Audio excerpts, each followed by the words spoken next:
Hello बच्चों, आज हम लोग क्लास 10th कृतिका भाग 2 का पहला पार्ट माता का आंचल, जो कि शिव पूजन सहाय द्वारा लिखा हुआ है, उसके प्रश्न उत्तर करेंगे। तो सबसे पहले हम करेंगे पाठ्य पुस्तक में जो आपके प्रश्न हैं उनको। पहला प्रश्न देखें। प्रस्तुत पाठ के आधार पर यह कहा जा सकता है कि बच्चे का अपने पिता से अधिक जुड़ाव था, फिर भी विपदा के समय वह पिता के पास ना जाकर माँ की शरण लेता है। आपकी समझ से इसकी क्या वजह हो सकती है? बच्चा जो था भोलानाथ, वो अपने पिता से बहुत जुड़े हुए थे, लेकिन जब उनके ऊपर परेशानी आती है, सांप ने काटा, तो उस समय वो कहाँ गए? अपनी माँ के पास गए। ऐसा क्यों हुआ, इसके बारे में हमें बताना है। तो इसका उत्तर देखिए। बच्चे को हृदय स्पर्शी स्नेह की पहचान होती है। बच्चे को विपदा के समय अत्यधिक ममता और स्नेह की आवश्यकता है। भोलानाथ का अपने पिता से अपार स्नेह था, पर जब उस पर विपदा आई तो जो शांति और प्रेम की छाया अपनी माँ की गोद में जाकर मिली, वह शायद उसे पिता के पास प्राप्त नहीं हो पाता। माँ के आंचल में बच्चा स्वयं को सुरक्षित महसूस करता है। तो आपको इसमें क्या लिखना है कि बच्चे जब परेशानी आती है तो माँ के पास अपने आप को ज़्यादा सुरक्षित महसूस करते हैं। पिता के पास उनको स्नेह मिलता है, प्यार मिलता है, लेकिन माँ के पास जो स्नेह और सुरक्षा मिलती है वो किसी के पास नहीं मिलती। आपने देखा होगा, जब भी हमें कोई चोट लग जाती है या कोई तकलीफ हो तो अपने आप मुँह से निकलता वो माँ, ओई माँ, माँ, मम्मी। तो हमारे मुँह से क्यों निकलता है? वो इसीलिए निकलता है कि माँ के हम लोग माँ से ज़्यादा क्लोज हो और माँ से ही हम अपनी तकलीफ़ें जो हैं वो बताते हैं।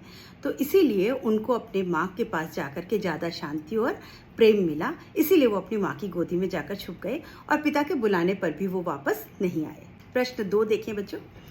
आपके विचार से भोलानाथ अपने साथियों को देखकर सिसकना क्यों भूल जाता है? अभी वो रो रहे थे, पिताजी ने गोदी ले लिया, उनको कंधे पे ले लिया, वो रोए जा रहे थे बहुत, लेकिन जैसे ही उनका नज़र अपने बच्चों पर, अपने दोस्तों पर पड़ी, वो सिसकना भूल गए, रोना भूल गए और कूद करके चले गए वापस और खेलने। तो ऐसा क्यों? भोलानाथ भी बच्चे को स्वाभाविक आदत से अनुसार अपनी उम्र के बच्चों के साथ खेलने में रुचि लेता है। उसे अपनी मित्र मंडली के साथ तरह तरह की क्रीड़ा करना अच्छा लगता है। वे उसके हर खेल व हुड़दंग के साथी हैं। अपने मित्रों को मजा करते देख वह स्वयं को रोक नहीं पाता, इसलिए रोना भूलकर वह दोबारा अपनी मित्र मंडली में खेल का मजा उठाने लगता है। इसी मग्न अवस्था में वह सिसकना भूल जाता है। अभी बच्चे कितने भोले होते हैं, सीधे होते हैं, प्यारे होते हैं कि वो तकलीफ में भी होते हैं, लेकिन अपने बच्चों को देखकर, अपने दोस्तों को देख करके और वो फट से अपना दुख दर्द सब भूल जाते हैं और वो दौड़ करके बच्चों के पास चले जाते हैं। तो यहाँ पर बच्चे का भोलापन, सीधापन जो है वही है उनको उनका रोना भुला देता है, उनका दर्द भुला देता है। जैसे आपने देखा होगा कि बच्चे जो हैं जब तकलीफ होती है तो बड़ी जल्दी रो भी देते हैं, आंसू भी बड़ी जल्दी आते हैं और फिर चुप भी हो जाते हैं, शांत हो जाते हैं वो। तो इसलिए वो अपना सिसकना भूल गए थे।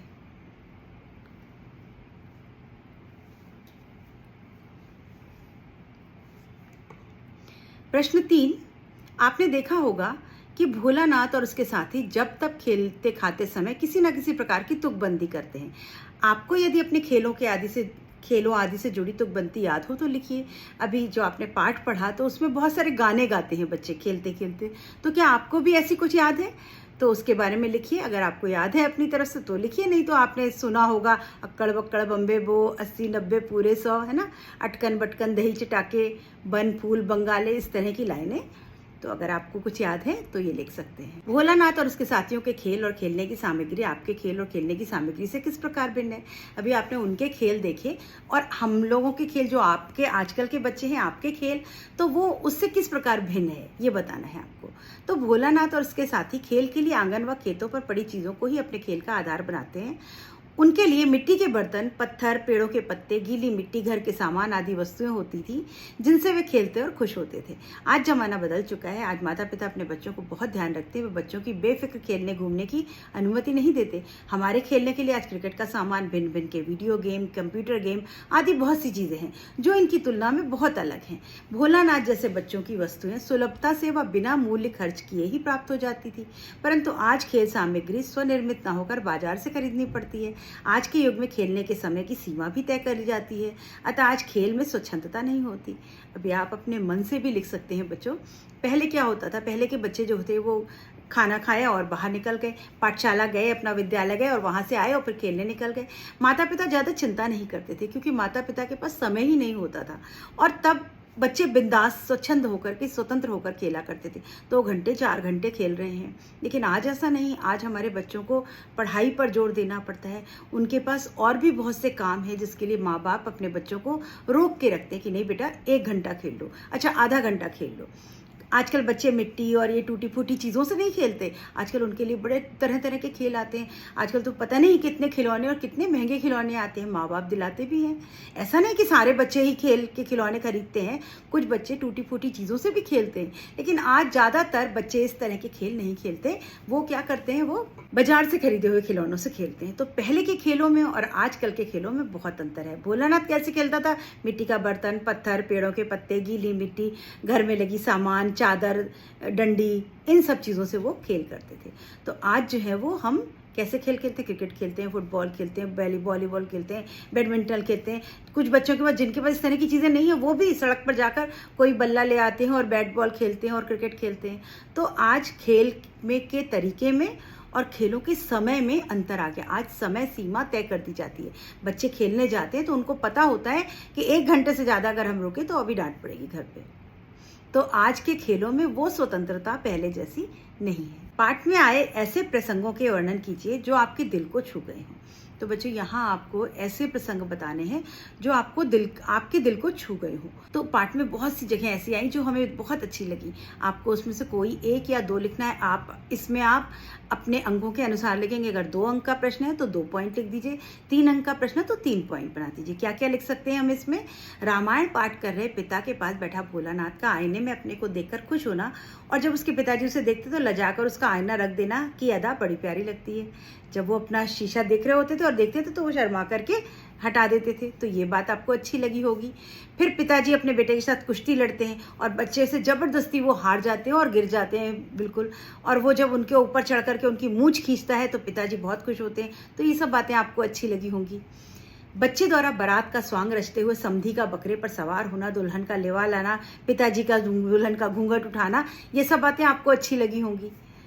और सबसे अच्छा क्या था इसमें, जो हम लोग ज़्यादातर लोग लिखेंगे कि पाठ का जो अंत था कहानी का, वो हमारे दिल को छू गया। क्या था कि बच्चा बराबर पिता के साथ रहता था, उनके साथ खेलता था, लेकिन जब उसको तकलीफ़ हुई और वो विपदा में था तो अपनी माँ की गोद में चला गया और माँ की गोद छोड़ने को तैयार नहीं था।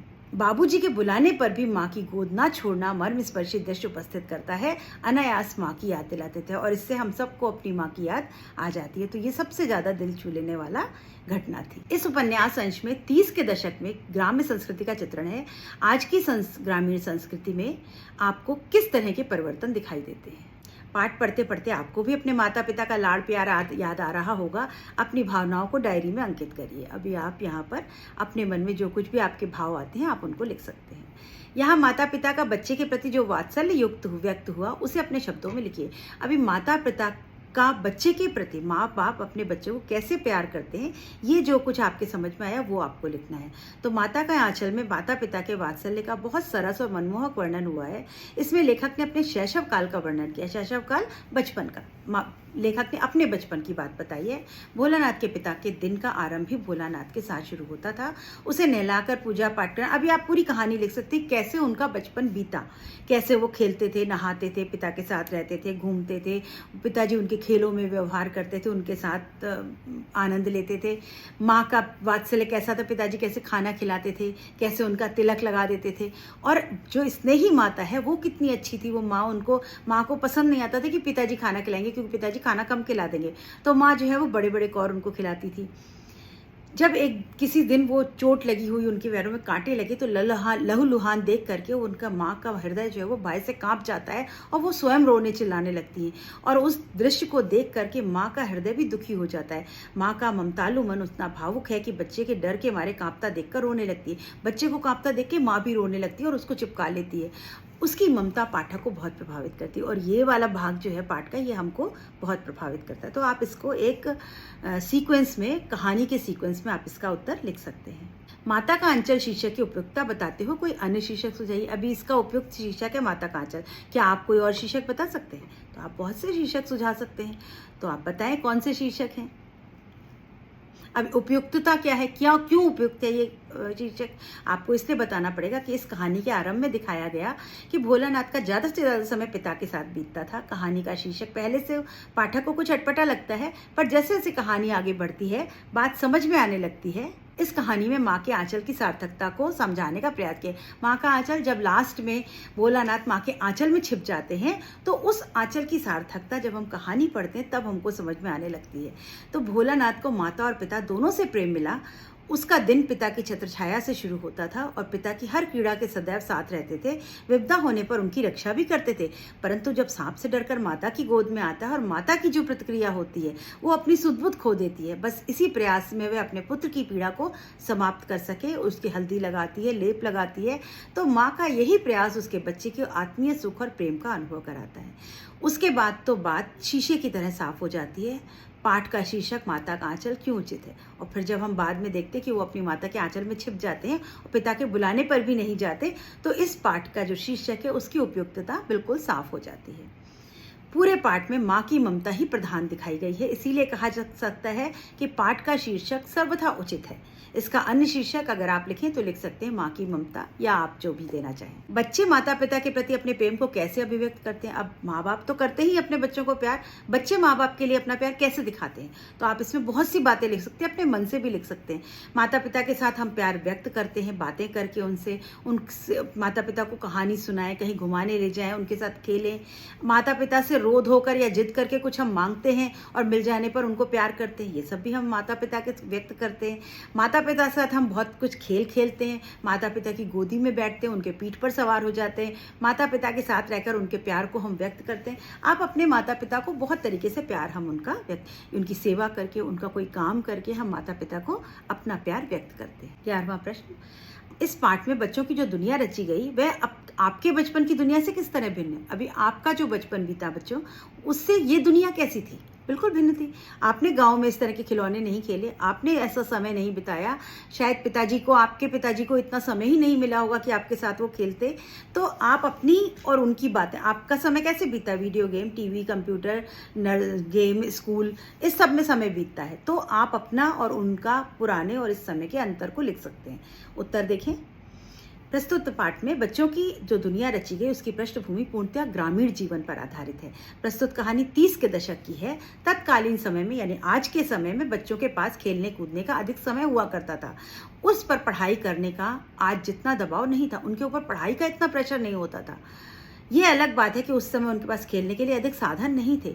वे लोग अपने खेल की प्रकृति से ही प्राप्त करते थे और इससे प्रकृति के साथ खेलते थे। यानी पहले के बच्चे नेचर में खेलते थे, नेचर के साथ खेला करते थे। उनके लिए मिट्टी, खेत, पानी, पेड़, मिट्टी के बर्तन आदि साधन थे। आज 3 वर्ष की उम्र होते ही बच्चे को नर्सरी में भर्ती करा दिया जाता है, नर्सरी कक्षाओं में, और बच्चे वीडियो गेम, टीवी, कंप्यूटर, शतरंज आदि खेलने लगते हैं। फिर cricket, football, hockey, badminton, cartoon आदि में अपना समय बिता देते हैं। तो हम धीरे धीरे प्रकृति से दूर होते जा रहे हैं, हम नेचर से दूर हो रहे हैं। तो ये हमारा और उनका अंतर है। एक बच्चों इसमें वैल्यू एडेड क्वेश्चन भी आ सकता है कि वर्तमान समय में संतान द्वारा माँ बाप के प्रति उपेक्षा का भाव दर्शाया जाने लगा, जिसमें वृद्धों की समस्याएं बढ़ी हैं, समाज में वृद्धाश्रमों की जरूरत पड़ने लगी। माता का आंचल पाठ उन मूल्यों को उभारने में कितना सहायक है जिससे इस समस्या पर नियंत्रण करने में मदद मिलती है। अभी हमारे यहाँ आजकल क्या हो गया है, बच्चे पढ़ लिख करके बाहर चले जाते हैं, अलग अपना घर बसा लेते हैं, अलग रहने लग जाते हैं। तो माता पिता अपने वृद्धावस्था में अकेले हो जाते हैं और उपेक्षा का शिकार हो जाते हैं, यानी उनको देखने वाला कोई नहीं होता। फिर बच्चे क्या करते हैं, उनको वृद्धाश्रमों में डाल देते हैं। तो ये जो हमारे समाज में एक गलत कुप्रथा निकल पड़ी है, उसके लिए ये पाठ कितना मदद करता है। तो ये पाठ हमें मदद करता है कि एक बच्चे और एक उसके माता पिता का जो संबंध होता है वो कितना प्रगाढ़ होता है। एक माँ जो है वो अपने बच्चे के लिए अपना सब कुछ छोड़ने को तैयार होती है। एक पिता की सारी दुनिया उसके बच्चे के आसपास घूमती है। तो क्यों नहीं बच्चों की भी दुनिया उनके अपने माँ बाप ही होने चाहिए। जब वो वृद्धावस्था में पहुँच जाते हैं तो बच्चों को उनकी देखभाल खुद बड़ों की तरह करनी चाहिए, उनको बच्चा समझ करके उनकी देखभाल करनी चाहिए। और ये जो वृद्धाश्रम वाली जो प्रथा चली है, इसको यही समाप्त कर देना चाहिए। उनकी बूढ़े लोगों की उपेक्षा और वृद्धाश्रम में बढ़ती आवश्यकता पर हमें रोक लगाने में मदद मिलेगी अगर हम अपने माँ बाप को ध्यान रखें उनकी वृद्धावस्था। तो बच्चों यहाँ पर पाठ के प्रश्नोत्तर समाप्त होते हैं। और कहानी है, बहुत प्यारी सी कहानी है। इस पर आधारित आप किसी भी प्रश्न का उत्तर बहुत आसानी से लिख सकते। मिलते हैं नेक्स्ट पार्ट के साथ। तब तक चैनल को लाइक शेयर सब्सक्राइब करिए और कमेंट करिए। Good bye.